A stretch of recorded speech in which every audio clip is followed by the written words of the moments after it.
Yes, I'm Evelyn. I am from Kinkamillet, but I've lived in Comox, Courtney for the last 15 years. And my village is very small. I haven't been home for quite a while. But I've enjoyed living here, and I'm still involved in the North Island College and plus other programs where I've been asked to for advice on the programs that they're beginning in this valley, parenting and all that. So I really enjoy that, doing that. So, and plus I have some family here, so that's good that I'm here. Yeah.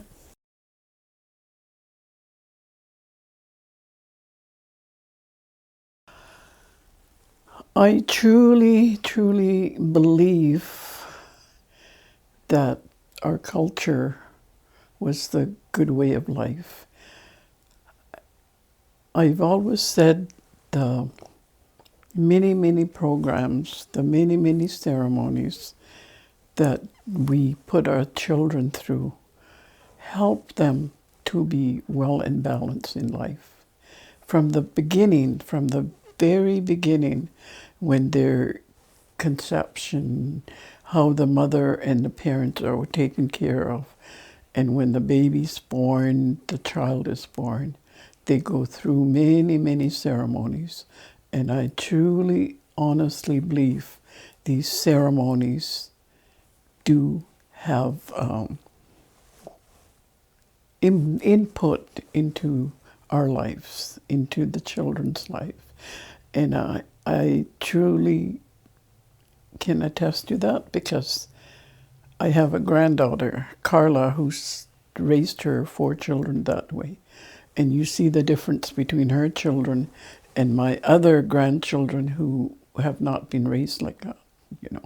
These girls are very dependable, very respectful, always busy, whereas these others are bored with life. They got nothing to do. So that's why I know it's really, really important that we instill our traditional ways of being in the children as soon as they can and all throughout their life, not just in a big house, but it's an everyday part of their life. That's why I truly believe it should be. Yeah. Mhm.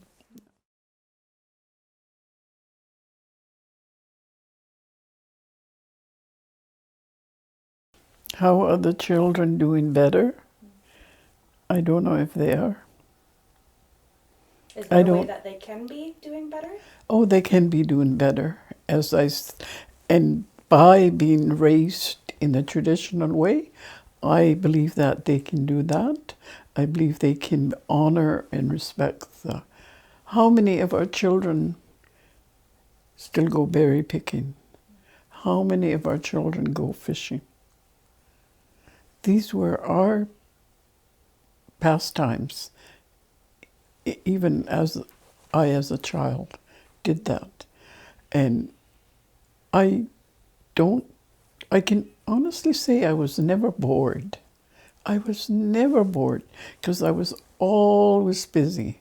And I didn't say to my parents, well, what can I do now?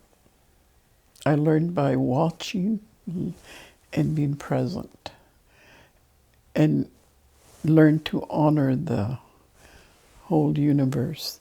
I used to go with my grandmother to pick, she was a weaver.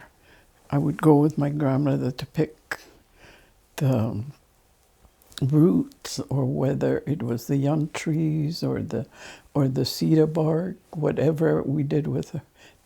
I went with my granny because she was a weaver, and she taught me what to do when we went. We just didn't grab, we just didn't take. We always thanked the Creator and thanked the tree for allowing us to use whatever they had for us for our use. We thank the tree, we thank the Creator for always supplying the things that we needed. I'm not sure any child does that now. Maybe I'm wrong, but I haven't seen anybody doing that. And I don't see very many berry pickers either.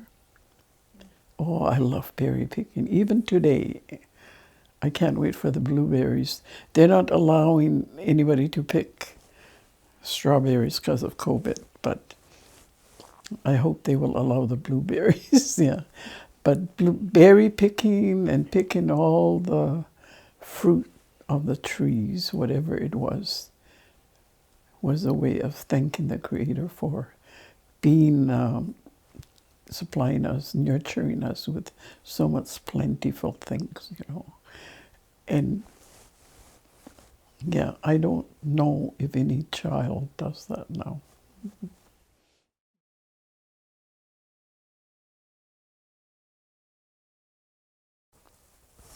Well, knowing the meaning of the ceremonies, knowing the meaning of the dances is what I don't just use it as a show like some people do.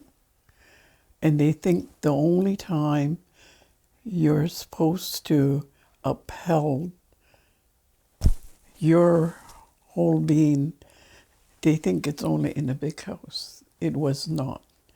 I remember it being practiced throughout the whole lifestyle. Everything. You had to know, what does this dance mean? You had to know and understand.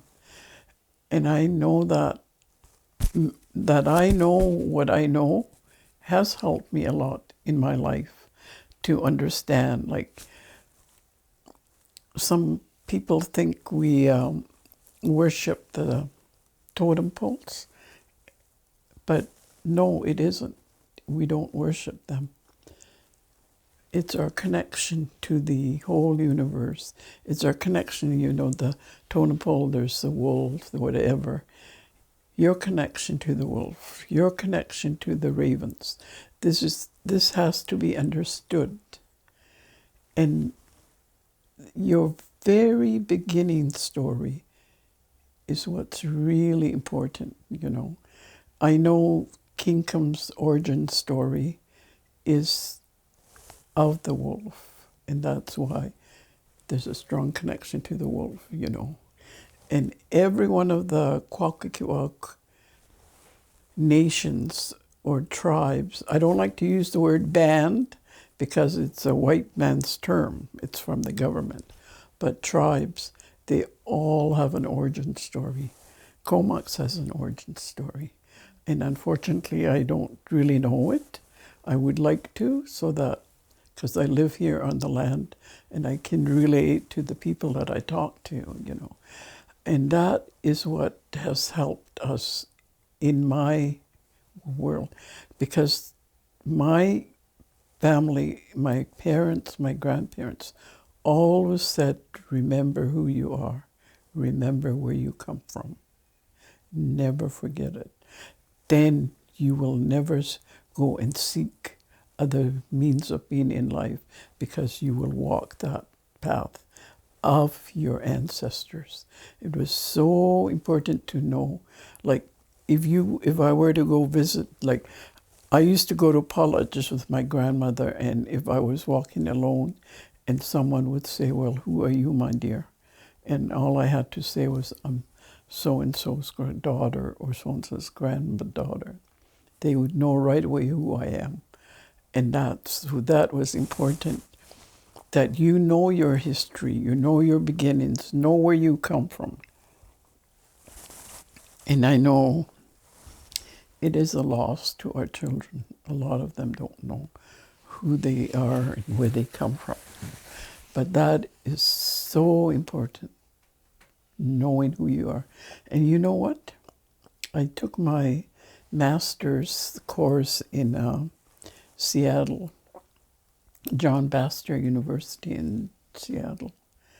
And my professor said, one of the 10 symptoms of a healthy person is knowing your family generation and generations back. I said, wow, my people believe that too, you know. So that is important to know. Where do you come from? Who are you? Who's your family?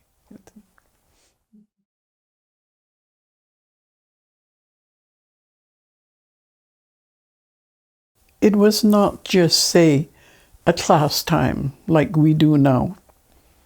No matter what we were doing, like, it was a really quality time spending with your elders, with your knowledge keepers. And that's another word I don't use as elders, because there are some tribes who say you're 50 now, you're an elder. Elders were wise teachers, were the keepers of the knowledge, and not everybody becomes that. So I don't use the word elder, I use knowledge keepers. But I remember my grandmother, if we were sitting around the fire deboning the fish, she would be telling us stories, she would be telling us legends. And all these legends had teaching part of it, you know. No matter what we were doing, if we were sitting there, somebody would be always telling us stories. There's stories about the sun and the rock. There's different stories that they would tell us, you know. But it was sort of like a daily thing, you know. We didn't have to sit in class 3 hours in the morning, 3 hours in the afternoon. It was any time of the day that that they would start telling us, or we would ask them questions and then they would tell us. So it was a big part of our life, big part of everyday life, you know, that the elders were, the knowledge keepers were our teachers, you know. So I want to see that come back. I really would.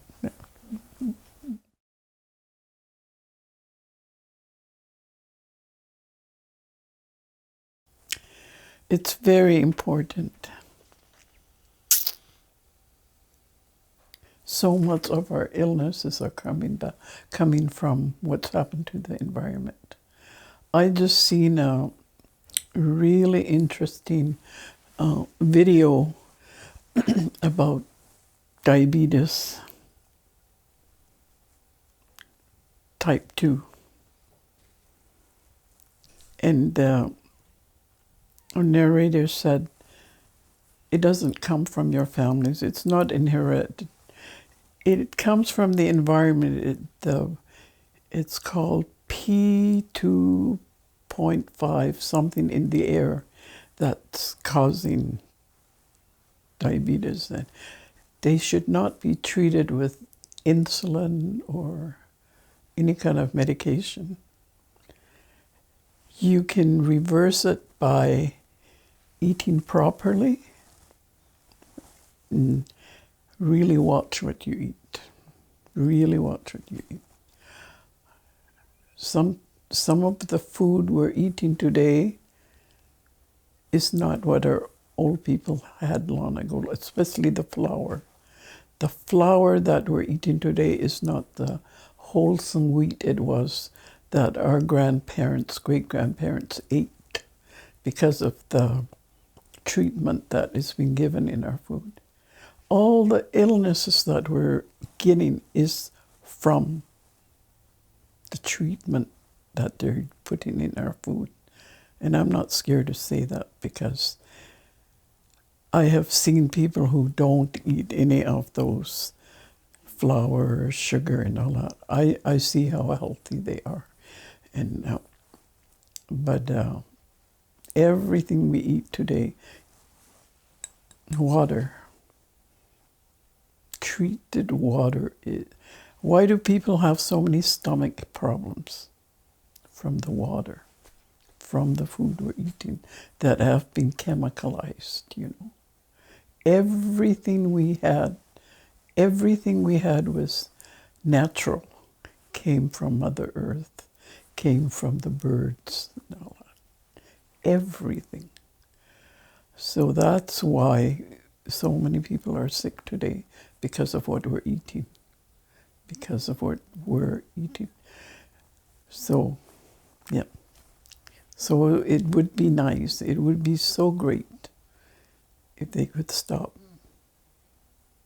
chemicalizing our foods and our whole environment. Yeah, yeah.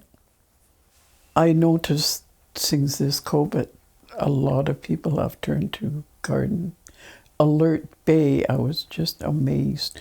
My nephew, Cody, went making boxes for the gardens. Kinkum, my mother had gardens, had a garden, and we never saw it till just recently. They're starting to go back. So I hope that COVID did teach us something, you know. Yeah. So it is. I wish people could just live off the land, you know. Mm-hmm.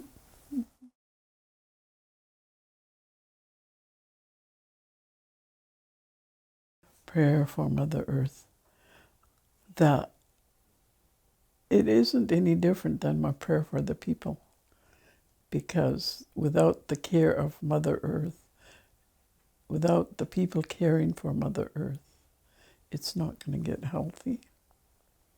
So I pray for the return of what was before, you know.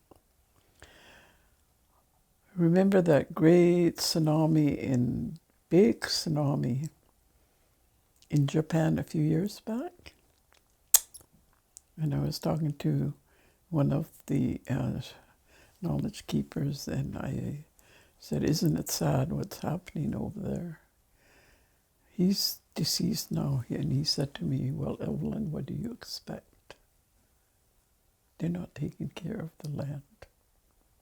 They're not taking care of the land. Sometimes I want to go and shake the government and say to them, wake up, wake up. They're not listening to the First Nations people. They're trying to stop that pipeline, but they're still going ahead with it. And that's my prayer, that they would stop it, because it's not doing any good. All in the name of civilization and improvement. Our environment is getting unhealthier and healthier. See all the smoke from the factories and all that. And I keep saying, why do they want to reach the moon? Why? I remember the very first time they reached there, and I was in Kinkum, and Clyde's great-grandpa said, mark my words, our world is going to change. Our weather is going to be different, not for the better. And I remember the old man saying that. So as long as they think they're developing new ways, sure, maybe it's easier to travel. It's easier to do things, but it's not healthy, you know. And that's what I learned when I went to do diabetes training.